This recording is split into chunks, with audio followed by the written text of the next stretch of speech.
여러분 안녕하십니까. 인민군 24시 이 시간 진행을 맡은 강력입니다. 오늘도 전 시간에 이어서 전 북한군 501 건설여단에서 근무하다가 2010년도에 대한민국에 입국한 김철 씨를 모시고 이야기를 나눠보도록 하겠습니다. 안녕하세요. 안녕하세요. 네, 우리 시청자분들에게 인사 한마디 부탁드리겠습니다. 안녕하세요. 오늘도 열심히 하겠습니다. 많이 사랑해 주세요. 김철입니다. 첫 멘트가 네, 우리 시청자분들이 엄청 사랑하시는 것 같아요. 아 그래요? 감사합니다. 네. 또 이렇게 또 저를 사랑해 주신다고 하니 제가 또 열심히 해야 되겠다는 생각이 더 드네요. 네, 전에 유튜브 보셨겠지만 네. 운물에 이제 파다가 돌아가신 그분 이야기를 이제 유튜브 많이 시청을 하셨더라고요. 아 그래요? 많은 분들이. 오 진짜요? 네, 조회수가 인민군 24시 하면서 한 3만 거의 됐더라고요. 대단하네. 오 진짜요? 네, 기적을 일으켰어요 지금. 오 그래요. 네. 오늘 기적을 또 써볼까요? 너무 감사하네요. 네. 많은 관심을 보여주시고 또 김철 씨가 끝난 줄 알았는데 또 나왔다고 반갑다고. 아 진짜요? 네, 이런 글도 올라왔더라고요. 그 어느 분인지 개인적으로 만나서 밥이라도 한번 사주고 싶네요. 아 정말요? 네, 이제 전화 올 수 있어요. 아 그래요? 네, 전화번호 연락처 남길까요? 네. 전 시간에 저희가 이제 북한군에서 진짜 뭐 소소한 도덕질은 많지만 그렇게 총까지 맞을 뻔한 큰 사건에 대해서 나눠봤는데 그런 생활을 하다 보면 솔직히 북한군 힘들잖아요. 막 힘든 일도 엄청 많잖아요. 10년이란 기간이면 강산이 변한다는 소리가 있잖아요. 그 기간에 뭐 어떠한 일이 없겠어요. 솔직히. 그렇죠. 그래서 그 군 생활을 하면서 막 힘들었던 거에 대해서 이야기해 줄 수 있나요? 군복무 기간은 기본적으로 약간 큰 그림으로 얘기를 하면 기본적으로 다 힘들죠. 그렇죠. 근데 그 중에서도 너무나도 힘들었던 기억이 있었죠. 특히 제가 병사 때, 그러니까 여기로 말하면 사병 때죠. 제가 그 2005년도부터 하사관 생활을 했었는데 2006년도부터인가 하사관 생활을 했었는데, 그러니까 군복무 거의 5년 기간은 제가 병사 생활을 했었으니까 그 기간이 가장 어려웠죠. 그 중에서도 그때도 지방에 있었을 텐데 저번 시간에 얘기를 했듯이 그 증산에 있을 때인데 제가 그러니까 2004년도인가 이렇게 영양실조에 걸렸던 적이 있었어요. 거의 뭐 죽을 정도까지는 아니었지만 뭐 영양실조 뭐 2도, 2도, 3도 이렇게 있잖아요. 예, 뭐 쓰러져서 일어날 정도는 아니었지만, 근데 그때 더구나 영양실조를 걸렸던 이유가 북한 군인은 영양실조를 왜 걸리냐면 일단은 잘 못 먹어서도 영양실조가 걸리지만 먹는 생각을 많이 해서 영양실조 더 걸리거든요. 그러니까 배고픈데 먹을 것이 없게 되면 그에 대한 온 신경을 그것만 생각을 하다 보니까 살이 쪽쪽 패리거든요. 그리고 뭐 일과생활 그런 것 때문에 영양실조를 걸렸었는데 그때 저는 더구나 이렇게 아팠어가지고 더 영양실조를 걸렸었어요. 그때도 4년인가 5년인가 아무튼 2004년도 5년도 그때 저한테 최악이었어요. 독립분대로 나가 있었었는데 독립분대로 나가면 일반적으로 북한군에서 독립분대 독립소대로 나가면 굉장히 잘 먹거나 굉장히 못 먹거나예요. 근데 저희는 두 번째 케이스죠. 굉장히 못 먹거나. 운이 참 안 좋았네요. 참 운이 안 좋았죠. 그러니까 아버지 잘 만나야 되는 거예요. 예, 그 분대장을 정말 북한식으로 말하면 미국놈 같은 놈. 지금 미국 놈들 사랑합니다. 그렇죠. 북한에서 제가 미국 군인들 앞에서도 영어로 스피치를 한 5번 정도 했었거든요. 네, 그래서 내가 그 앞에서 정말 나이스한 에너미를 만났다고, 원수를 만났다고 막 그런 얘기를 했었어요. 지금은 그렇게 안 보죠. 그런데 어쨌든 북한식으로 표현하면 정말 나쁜 그런 캐릭터였었는데, 걔가 우리 분대에 나오는 쌀을 뭐 조금 아무래도 쌀 먹는 놈, 쌀 다른 놈이 쌀 먹어서 조금 뜯어 먹으면 괜찮은데 절반 이상을 팔아 먹었어요. 그러니까 가뜩이나 쌀이 적게 나오는데 절반 이상을 팔아 먹었으니까 분대장이.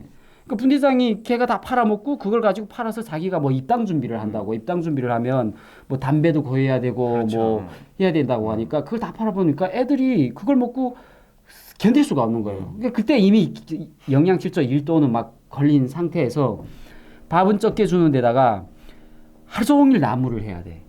그러니까 나무를 계속 하다 보면 그 또 나무 이렇게 뭐 통나무 찍는 것도 아니에요. 풀 같은 거 그렇죠. 있잖아요. 예, 풀 같은 건 낫으로 음. 가정나무도 없어요. 다 갉아먹어가지고 풀을 막 대가지고 막 그거를 막 하루에 막 10단 20단씩 하는 거예요. 그래도 그냥 금방 며칠 다 떼버려요. 그러니까 그렇게 하루 종일 일하고 밥은 막 한 끼에 70g도 안 되게 먹고 밥보다 풀이 더 많은 거예요. 그러니까 많이 힘들죠. 눈에 뵈는 게 그냥 없는 거예요. 그렇죠. 다 도둑질하고 싶고 막 그런데 문제는 도둑질도 안 내보내 밤에. 그러니까 지옥인 거 미치는 거예요. 왜냐면 도둑질해도 내보내면 어디 가서 멀리 막 2, 30리 멀리 떨어져 나가서 도둑질 해서라도 먹고 살면 되겠는데 정말 이 새끼가 나쁜 놈인 게 정말 북한식으로 파내면 정말 미국 놈 같은 게 도둑질도 안 내보내. 쌀을 다 떼먹어. 군사규정을 지키라 그래. 그러니까 죽으라는 거예요 그냥. 그건 그냥 정말 영양실조 만들려고 잡들 죽으라는 거예요 그냥. 왜냐하면 또 그렇게 되는 게 얘가 입당을 해야 되니까 도둑질하다가 걸리면 도둑질하다 걸리면 지가 입당을 못 하는 거예요. 그렇지 제기되면. 네, 근데 입당을 해야 되니까 돈은 필요해. 그러니까 도둑질 안 하고 돈을 얻을 수 있는 방법이 자기한테 분대 애들 먹이라고 주는 쌀을 팔아먹는 방법밖에 없는 거예요. 그러니까 정말 나쁜 놈인 정말 거죠. 나쁜 새끼네 이거. 그래서 저는 지금도 제 집안의 거를 도둑질하는 놈은 정말 나쁜 놈이라고 생각을 하거든요. 그래가지고 제가 좀 감정이 격해졌네요. 그래서 이렇게 그러다 보니까 막 몸도 약해지고 이러다 보니까 사람이 삐떠 돌면 저희 독립분대 그 병실이 있었는데 독립분대 병실하고 같은 건물 옆에 우리 중대 3소대장 내 집이었어요. 예, 그러니까 그 사람도 이렇게 나와서 살다 보니까 집이 없거든요. 그러니까 그게 그냥 뭐 옛날에 경비실 자리 같은 건데 거기에 그냥 옆에 절반을 막아서 우리 분대 병실 이쪽은 그 소대장이 사는 사택 이렇게 된 거예요. 같은 근데 그 집도 시골에 살다 보니까 자기 자체 농사 짓는 것도 있고 그리고 뭐 이러다 보니까 옥수수를 이렇게 많이 창고에다도 넣고 이런단 말이에요. 이 사람이 미치잖아요. 먹을 것만 생각을 하고 이러다 보면 앞에 소대장이고 뭐 안 보여요. 그러니까 어느 순간에 이렇게 아침에 이렇게 아침 일어나가지고 일가생활 뭐 독립분대니까 일가생이고 뭐고 그냥 나와서 뭐 일부터 하는 거예요. 그냥 깨나서 일하고 있는데 문이 척 열려 있는 거예요. 소대장네 집에.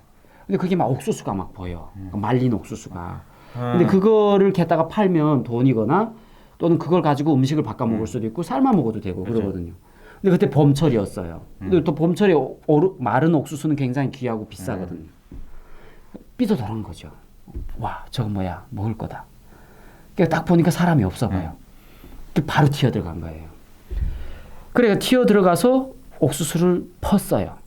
푸고 이렇게 딱 나오는데 소대장 와이프가 딱 걸린 거예요. 보여요. 이게 너무 쪽팔리는 거예요. 일단은 그게 사실 민간인이라면 뭐 막말해서 군인이니까 호랑이 가죽을 입었다 그러잖아요. 그러니까 그냥 뭐 때려 눕혀서라도 그냥 뭐 이렇게 튀어 나오면 되겠는데 이건 소대장 와이프고 때려 눕히지도 못하고 때려 눕혔다 할지는 더 큰 문제죠. 이거. 큰일 났죠. 그러니까 바로 이게 자기 소대장한테 얘기하고 소대장 중대장에 그냥 뭐 개 박살 난 거죠. 온 중대 소문이 쫙 난 거죠. 저 뭐 이분데 뭐 김철이가 저 새끼가 그냥 자기 지휘관네 자기가 지휘관네 지금 그러니까 그렇게 막 소문이 확 나고 군인들한테 낙인이 한번 찍히잖아요. 그러면 살아나기가 어려워요. 한번 찍히면 내가 도둑질 안 해도 제가 다 도둑질했다고 덤탱이를 쓰거든요. 10년 동안 그렇게 살아야 돼요. 이타동놈이 네, 와 그렇게 된 거죠. 그래서 독립분대에서 결국은 올라오라 이렇게 해가지고 본중대로 복귀를 시켰어요. 저는 분대에서 뚝 떨어져 나온 거. 분대장은 다 거기가 있고 저 분대는 저는 그냥 뚝 돌아와가지고 3분대에 그냥 임시로 소속돼가지고 하니까 완전 그 뭐 국제고와 같은 그런 느낌. 나를 케어해주는 분대장도 없고 부분대장도 없고. 근데 어떻게 생각할 것 같아요? 그렇게 하면 굉장히 외로울 것 같잖아요. 그렇죠. 저는 오히려 좋았어요. 왜 좋아한 줄 알아요? 중대에서는 그렇게 밥을 주진 않거든요. 그렇죠. 중대는 그래도 적어도 밥을 조금 줘요. 뭐 수평이라도 적어도.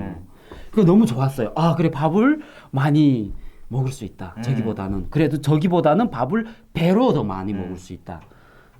그래서 좋았었어요.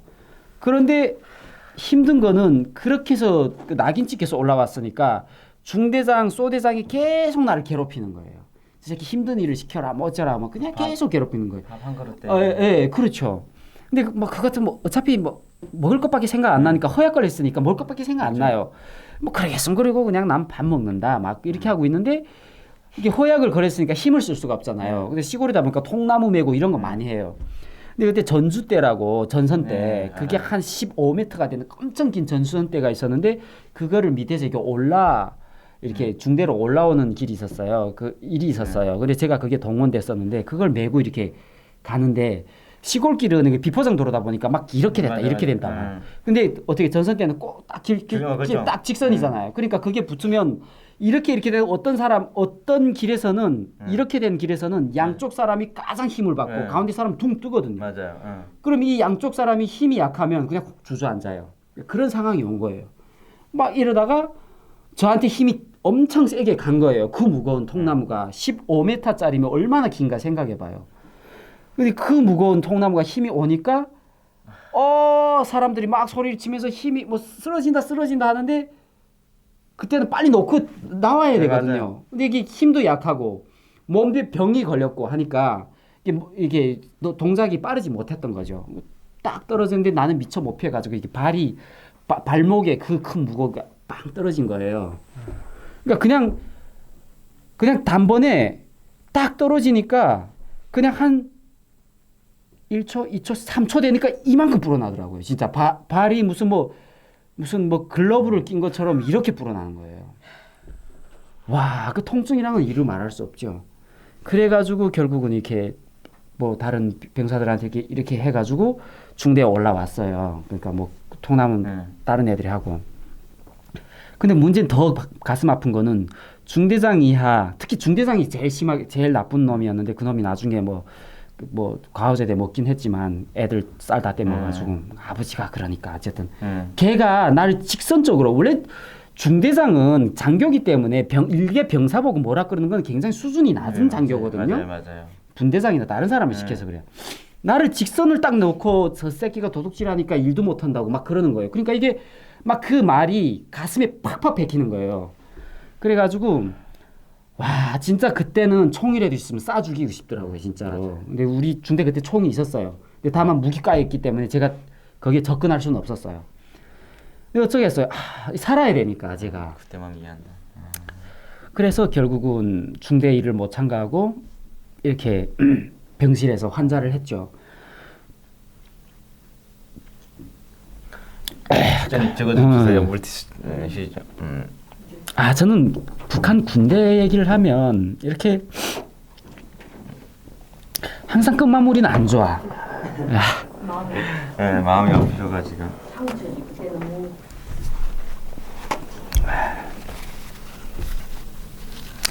아무튼 그래가지고 결국은 병실에서 환자를 했었는데 그 시골이다 보니까 평양이라면 좀 나은데 시골이다 보니까 이게 병원도 없어요.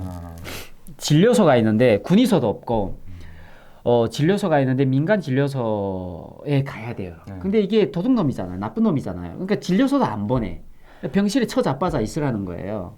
그래가지고 아니 그 발이 이만큼 불렀는데 뼈가 불러졌는지 어쩐지 여기 이러면 뭐 엑스레이를 찍던 뭐 해야 되는 그런 것도 없어. 빨갛냐 그 여도 있잖아요. 그거 하나 던져 그거 발라준 끝이에요.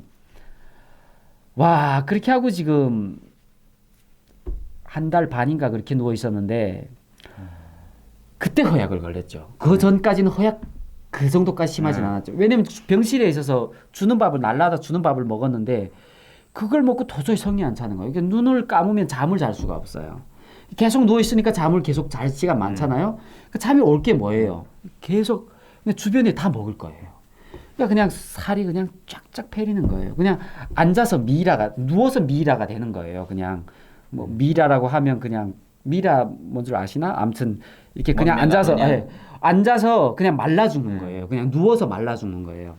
그래서 생각을 했던 게 와 내가 이렇게 있다가 보면 굶어 죽겠구나라는 생각이 들어가지고 근데 지금 보면 신기했던 게 그 상황 속에서 뼈가 불러 앉았다는 게 발목이 불러 앉았다는 게 정말 신기했어요. 그러니까 정말 다행스러운 거죠. 이거는 뭐 진짜 하나님의 은혜인 역사인 것 같아. 그게 보통 그게 발목이 불러져야 되는 건데 지금 생각하면 안 불러졌으니까 그게 자체로 아무 치료 안 받고 그냥 자체로 회복이 됐거든요. 한 달 반 만에 이렇게 약간 걸어서 그냥 스스로 재활 치료를 한 거죠. 그러니까 이렇게 다리를 절면서 그 다음에 이렇게 그 다음에는 막 중대장이 어느 순간 딱 보다가 야, 저 새끼가 왜 아직도 식사대열 안 참가해? 야, 저 새끼 식사대열 참가시켜. 막 이러는 거예요. 그래가지고 다리를 절면서 식사대열 참가해. 제가 대를 합창은 할 수는 없고 그냥 뭐 가만히 있다가 끝나면 뒤에 서 있다가 들어가면 까지 따라가서 밥 먹고. 근데 그게 의도치 않게 재활치료가 된 거죠. 그래서 그렇게 되면서 제가 어떻게 하게 되냐면 먹고 살아야 된다. 그 다음에 전 시간에 얘기를 했지만 또 도둑질을 해야죠. 그래서 제가 사실 개인집을 그러니까 민간 개인집을 막 도둑질하고 막 그럴 좀 담도 좀 안 됐고 그런 거는 조금 제 마음의 양심이 꺼렸던 것 같아요. 그래가지고 그때 6월 달이었었는데 그 남쪽 지방에서는 6월 달이면 이렇게 올감자가 나오거든요. 그 감자 도둑질부터 나갔죠. 근데 그 저희가 있던 그 지역이 워낙 그 주변에 군인들이 많기 때문에 어느 감자밭에 경비가 없는 데가 없어요. 다 군인 그 사람들이 오두막을 지고 심지어 자지도 않아. 보통은 오두막 지고 거기서 그냥 속된 말로 자빠서 자거든요. 근데 안 자고 있어. 밤새껏 전지불 비치고 있어요. 그런 속에서 도둑질 해야 돼. 근데 문제는 전에도 말을 했지만 강도질은 어떤 면에서 쉬워요. 그냥 몇 명이 가서 막 협박을 해가지고 그냥 하면 돼요. 근데 이거는 도둑질을 해야 되거든요. 이게 몸이 불편하니까 뛰지도 못해. 그리고 제가 도둑놈으로 낙인을 찍었기 때문에 이제 걸리면 정말로 저는 군복무 생활을 다시 재개를 할 수도 없는 거예요. 그러니까 정말로 걸리지 않고 잘해야 되는 거예요. 그래서 혼자 못 나가고 그때 식당 근무를 같이 저는 뭐 김모 씨라는 그분하고 저하고 되게 친했어요. 저보다 군복무 2년 위지만 저보다 나이는 1살인가 2살인가 아래였거든요. 그래서 되게 친했어요. 한북도 사람이었었는데 그 사람이 식당 근무 설 때마다 내려가서 또 막 식당 일을 막 해주고는 그 뭐 까마치죽이라고 해가지고 그 밑에 이렇게 누룽지가 엄청 작게 붙어요. 100명 밥을 하는데 왜냐하면 많이 붙으면 밥이 모자라거든요. 그렇죠. 그 정말 100명 밥을 하는데 요만큼 정말 조금 붙어요. 그거를 거기에다 풀을 가득 넣어가지고 죽을 써서 한 그릇 얻어먹고는 또 나가서 도둑질하고 그러니까 올감자 도둑질을 하면서 제가 스스로 허약 퇴치를 했었어요. 그래서 참 저번 시간에도 얘기를 했지만 북한의 도둑질이라는 게 왜 생기는 건지, 그러니까 왜 그렇게 해야만 하는 건지라는 거를 제가 조금 오늘 설명하고 싶고요. 그런 열악한 조건이기 때문에 저는 지금 와서 생각해 보면 제 그 군복무를 할 때 그 독립분대로 나갔을 때 저 직속상감 분대장 그 사람 참 나쁜 놈이지만 직접적으로 그 사람을 그 사람도 김모 씨였는데 김명모 씨라고 했어요. 그 사람을 직접적으로 솔직히 욕하고 싶은 생각은 좀 없어졌어요. 옛날보다는. 물론 지금 상황에서 만나면 별로 기분은 안 좋겠죠. 그렇죠. 다만 그런 상황으로 몰아가는 북한의 구조적인 모순점에 대해서 좀 지적하고 싶고요. 정말로 그런 어려움, 그런 허약으로 모든 북한군에 100만 명이 있다지만 100만 명의 아마 99만 명은 저와 같은 삶을 산다고 저는 생각을 해요. 네. 뭐 그런 삶은 평양에 올라와서도 비슷했어요, 사실은. 네. 저도 보니까 이자 영양실조 이야기를 했잖아요. 저라고 뭐 안 걸렸던 건 아니고 저도 뭐 완전한 이런 건 안 걸렸지만은 저는 살짝 그냥 1도 정도 왔었겠나? 저는 그렇죠. 살짝 그냥 몸만 살짝 약해졌었어요. 왜냐면 제가 이제 독립소대에서 생활을 했는데 다행인 건 소대장은 잘못 만났는데 소대장은 이제 한남도 사람이었는데 정말 바람둥이고 진짜요? 네. 그냥 소대에 있는 거 포다가 그냥 여자들한테 퍼주고 바람둥이인데 부소대장이 이제 평남도 사람이었는데 이제 중산 이야기 했잖아요. 고향이 평남도 중산 사람이에요. 근데 이 부소대장이 정말 저를 귀여워했어요. 좋아했어요. 근데 제가 이제 병사 때 저도 성격은 만만디 성격은 못 되는데 뭘 먹잖아요. 먹고 피곤하잖아요. 가을철 같은데 아시죠? 우리 소대 12명 소대였는데 몽땅 다 도둑질 나가고 2명이서 근무를 서잖아요. 1명이서 근무를 서요. 밤새껏. 저녁 8시부터 시작을 해가지고 다음날 6시까지 혼자서 서야 돼요. 얼마나 피곤해요. 그렇죠. 자다가 근무 서는데 정말 그냥 근무가 아니에요. 이거는. 그냥 자는 거죠. 자는데 부서장이 어떤 때는 분대장이랑 도덕질 하고 올라가지고는 바로 tus으면 야 새끼야 일어나라 하게 되면 딱 일어났다가는 쥐가 와가지고 콩나물처럼 그냥 꽝 끊겨가지고 그러다 보니까 너무 피곤하니까 마지막에는 창문 틀 있죠.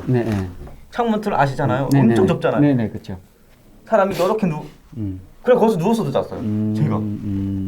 아 거기에서 잤다고요? 네, 거기서 잤어요. 대단하다. 그때 너무 피곤해가지고 그쵸 점심 시간에 짬 시간에 있죠. 나와가지고 한 15분 짬 시간 있었는데 휴식 앉아서 일하다가 거기 가서 깜빡 잠들어온 거예요. 야 얼마나 피곤했으면 거기에서 잘 수가 있겠나. 아마 대한민국에서 거기 자는 상상은 못. 그렇죠. 창문틀 진짜 북한 창문틀 요만한데 거기서 누워서 여기 잔다는 게. 야 그렇죠. 북한은 얼마나 피곤했으면. 그러니까 이게 저도 대한민국에 와서 아무리 피곤해도 뭐 차에서 조금 눈을 붙이던가 뭐 이러면 이렇지. 이게 창문틀에서 한다는 건 상상도 못하는 일이거든요. 그렇죠. 그래서 이런 구조적인 문제들이 참 이제도 이야기하셨지만 뭐 도덕적 권리 하고파서 하는 것도 아니고 영양실적 권리 급파서 걸리는 것도 아니고 저도 지금 한쪽 생각하면 그래요. 지휘관들이 진짜 못되게 노는 지휘관들도 많고 저도 막 사관들한테 이제 대들었다가 머슴에도 맞아가지고 억울하게 맞아가지고 쏴 죽이겠다고 처음으로. 네. 아 그랬어요. 네, 그랬던 적이 있었거든요. 아 진짜요? 쏴 죽이겠다고 그랬던 적이 있는데 그러면서 제가 그러면서 탈영까지 했던 적이 있어요. 제가 탈영을 해서 거의 집에는 안 오고 산꼭대기 올라간 거예요. 그래서 산꼭대기 올라가서 막 부대에서 저를 찾는 모습을 봤어요. 12명이니까 소대장부터 제가 다 찾는 거 다 지켜봤어요. 지켜보고 마지막에 내가 너 새끼한테 이렇게 억울하게 맞았는데 이대로는 못 참겠다. 그대로 부대는 못 들어가겠다. 해가지고 이제 정치위원을 찾아갔어요. 정치위원을 찾았군요. 네, 그때 저도 이게 무슨 뚝심해서 그런지 그렇죠. 모르겠는데 바로 정치위원을 찾아가서 가서 이래서 왔다고. 나는 잘못한 것도 없는데 매 맞았다. 그러니까 정치위원이 깎으로 대대. 그러니까 대대 정치위원이 그 다음에 경찰청으로 불러온 거예요. 서대장하고 불러서. 야 이 새끼들아 이러면서 그 다음에는 이제 막 욕을 모은 거죠. 그거 데리고 올라가라. 너 야한테 다시 보다가 걸지 말라. 해가지고 올라왔는데 그 다음에는 사관들이 조금 눈치를 보더라고요. 그렇죠. 네, 근데 압박이 들어오는 거죠. 그렇죠, 당연하죠. 네, 때리지는 않는데 이렇게 저렇게 압박이 들어가는 거죠. 규정상으로. 그렇죠. 뭐 그리고 뭐 어려운 일을 시키고 막. 네, 그렇죠. 그래서 못되게 노는 거죠. 저도 참 힘들었던 부분들이 있는데 그 사람들도 사실 어찌 보면 그때는 나쁘다 이렇게만 생각을 했었는데 그 구조가 위에 쭉 그렇게 가고 있으니까 그렇죠. 이 사람들 배우는 게 그거예요. 당연하죠. 정말 말씀을 잘하셨는데 저는 그러니까 일반적으로 그러니까 저희 위에서 오신 분들이 어떤 뭐 견해, 북한에 대한 뭐 김일성이 나쁘네, 뭐 어쩌네, 뭐 아니면 뭐 김일성이는 괜찮은데 그 밑에 놈들이 나쁜 놈이네, 뭐 견해가 여러 가지예요. 근데 다 견해를 존중을 하고요. 저는 그러나 저의 견해는 그래요. 그러니까 북한이라는 구조는 누가 만들었어요? 김일성이 그러니까 그렇죠. 그 나라를 처음에 만들 때 그 김일성이가 만든 거거든요. 뭐 외부의 세력이든 어쨌든. 그러니까 그런 구조를 만들어 놓으니까 그 구조 속에 들어간 사람들은 무조건 그렇게 구조를 따라야 되거든요. 따라야만이 살아가는 거고. 그래서 말씀하시던 와중에 정치위원을 얘기를 했는데 정치위원이 이자처럼 밑에서 막 구타를 했어. 구타를 했는데 정치위원들 얘기를 했어. 그러면 자기는 되게 좋은 사람으로 딱 그렇죠. 등극을 하잖아요. 나 수령님 뭐 장군님을 모시는 당 일꾼이야. 그렇죠. 그러니까 당을 대변을 해서 너 그러면 안 돼라고 얘기를 하는데 사실 거꾸로 보게 되면 그럼 그 당이 정말로 군인들을 위해서 뭘 했었나 그거를 그렇죠. 얘기를 할 수가 있는 거예요. 그 사람들이 정말 북한에서 말하는 뭐 어머니 당 그러니까 어머니처럼 따뜻하게 생각을 해주고 정말 성군 정치의 어떤 그분들이 그 사람들이 말하는 어떤 성군 정치의 어떤 그 맥락에 맞게끔 군인들한테 최우선으로 잘 먹여주고 그리고 잘 입혀주고 그리고 정말 잘 해주면 그러면 그 사람들이 굳이 때리고 막 이러지 않아요. 네, 그렇죠. 다 못 먹고 못 입고 이런 데서 악밖에 안 남으니까 그냥 주먹밖에 안 나가는 거예요. 물론 잘 먹여준다고 해서 구타가 없어지는 건 아니에요. 굳이 비교를 하자면 남한 군인들이 뭐 가끔씩 때리면 뉴스에도 나오고 이러지만 남한 군인들은 그 정도까지는 아니거든요. 군인 집단은 모든 게 이게 구타가 없는 군인 집단은 전 세계에 없지만 북한에 생기는 구타나 어떤 그런 문제는 이게 차원이 다른 거거든요. 맞아요. 구조적인 문제거든요. 윗물이 맑아야 아랫물이 맑다라는 얘기가 있듯이 운물 자체가 잘못됐기 때문에 이거는 근본적으로 해결되지가 않아요. 맞아요. 네. 썩은 물은 빨리 그냥 네. 묻어버려야죠. 그냥 네. 새 우물을 파야 그렇죠. 먹을 수 있지. 그 썩은 물 밑에서 있다가 모든 사람이 다 병 걸려 죽는 거예요. 맞습니다. 네, 네. 너무 공감되는 얘기입니다. 네, 지금도 이 시각에도 저 북한 땅에서 정말 고생하고 있는 북한의 젊은 군인들 그리고 젊은 세대들 이제는 정말 더 그냥 거기 있지 말고 그냥 대한민국 어라는 소리 이제 수십 번도 수백 번도 더 한 것 같은데 그냥 용기 빨리 내시길 바라면서 오늘 저희 방송을 여기서 마치겠습니다. 네, 수고하셨습니다. 감사합니다. 네.